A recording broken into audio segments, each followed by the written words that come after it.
Nós estamos caminhando com o apóstolo Paulo na sua carta aos Romanos e começamos a ver a forma como ele está apresentando aquela igreja que a graça de Cristo, a misericórdia do Senhor, a liberdade que cada cristão tem e principalmente a segurança que encontramos a partir do momento em que aceitamos a Jesus Cristo como Senhor e Salvador. Paulo está escrevendo aquela carta àqueles irmãos no objetivo de fortalecê-los na fé. E também Romanos é considerado uma carta doutrinária, porque Paulo vai estar enfatizando do começo ao fim: a graça de Deus é suficiente. Ele nos mostra que todos nós somos pecadores. E se fosse pelos nossos méritos, estaríamos condenados à perdição, à morte eterna.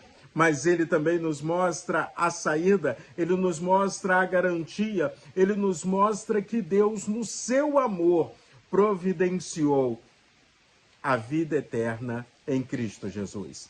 Então, quando a gente começa a caminhar em tudo isso, vem a pergunta: existe hoje uma nação ainda separada para a salvação após Jesus Cristo ter morrido no Calvário? É tão interessante que quando a gente volta a folhear o livro de Romanos, e hoje estamos no capítulo de número 9, aprendemos que Deus não faz acepção de pessoas, aprendemos que a partir de Jesus, todos os homens e mulheres que habitam o planeta Terra são convidados a uma experiência pessoal com o Cristo.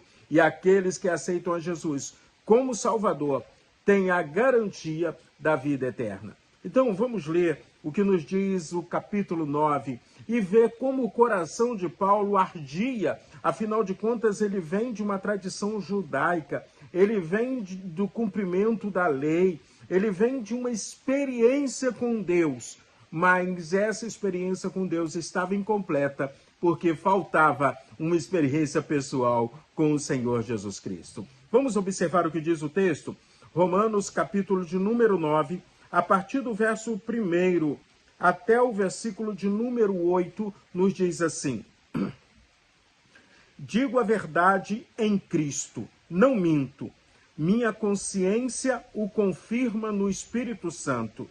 Tenho grande tristeza e constante angústia em meu coração, pois eu até desejaria ser amaldiçoado e separado de Cristo por amor dos meus irmãos, os da minha raça, o povo de Israel. Deles é a adoção de filhos, deles é a glória divina, as alianças, a concessão da lei, a adoração no templo e as promessas.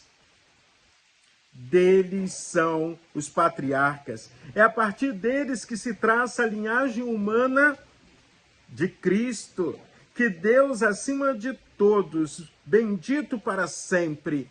Amém. Não pensemos que a palavra de Deus falhou, pois nem todos os descendentes de Israel são Israel.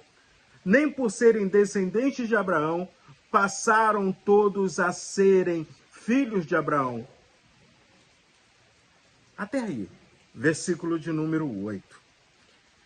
Então, quando a gente começa a observar o que nos diz a palavra do Senhor, eu quero dizer para você que Paulo ardia em seu coração o desejo de que os seus irmãos judeus, pessoas muitas vezes que cresceram com ele, pessoas muitas vezes que pensavam igual ele pensava antes de ter um encontro com Jesus, pudessem também ter esse encontro pessoal com o Senhor Jesus Cristo. Ele fala da sua tristeza. Falta isso muitas vezes na igreja de hoje. Tristeza em entendermos que pessoas estão caminhando para longe de Deus, quando nós temos a palavra da verdade e temos nos omitido de pregar essa palavra.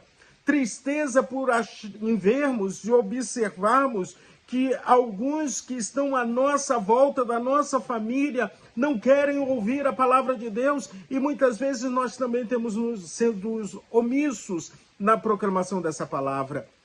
Mas aí ele continua dizendo o seguinte: nem todo mundo que nasceu em Israel é de Israel.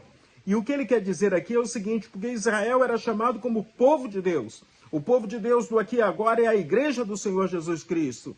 Aí eu poderia até fazer uma contextualização e dizer, nem todo mundo que está na igreja é igreja. Nem todo mundo que está usando a Bíblia, caminhando com a Bíblia, está vivendo a verdade da palavra de Deus.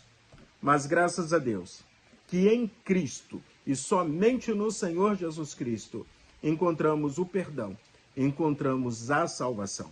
Por isso, ao invés de ficarmos olhando uns para os outros, cada um de nós, vamos cumprir a missão.